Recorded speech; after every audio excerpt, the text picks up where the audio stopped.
मुख्यमंत्री माझी लाडकी बहीण योजनेमध्ये जेव्हा तुम्ही केवायसी करता, केवायसी करत असताना एक OTPचा एरर खूप मोठ्या प्रमाणामध्ये प्रत्येक लाभार्थ्यांना सध्या येत आहे। हा एरर का येत आहे किंवा OTP आल्यानंतर जो ऑप्शन असतो OTP टाकण्याचा हा का येत नाही, याबद्दलची माहिती आपण या व्हिडिओच्या माध्यमातून समजून घेणार आहोत। त्यासाठी नक्की हा व्हिडिओ शेवटपर्यंत पहा। तत्पूर्वी चॅनलवरती पहिल्यांदाच आला असाल तर चॅनलला सबस्क्राइब करून ठेवा।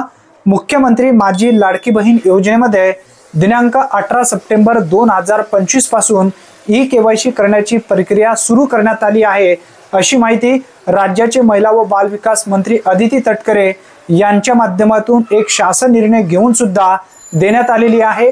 परंतु अद्याप तरी लाडकी बहीण योजनेच्या पोर्टलवरती ई-केवायसी करण्याची प्रक्रिया सुरू करण्यात आली नाही।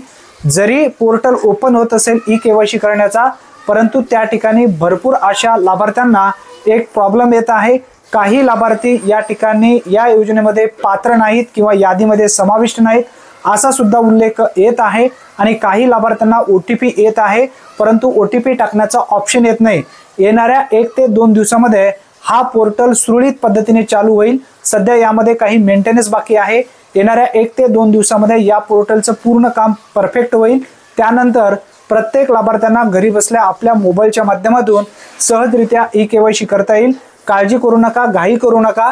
अचूकरित्या ई-केवायसी कशा पद्धतीने करायचा आपल्या मोबाईलच्या माध्यमातून या संदर्भात सविस्तर माहितीचा व्हिडिओ आपल्या चॅनलवरती मी टाकणार आहे। त्यासाठी आत्ताच आपल्या चॅनलला सबस्क्राइब करून ठेवा जर तुम्ही आपल्या चॅनलला सबस्क्राइब केला नसेल तर, आणि हा व्हिडिओ जास्तीत जास्त मित्रांपर्यंत नक्की शेअर करा। धन्यवाद। पुन्हा भेटूया नवीन व्हिडिओमध्ये नवीन माहितीसह। तोपर्यंत जय हिंद, जय महाराष्ट्र।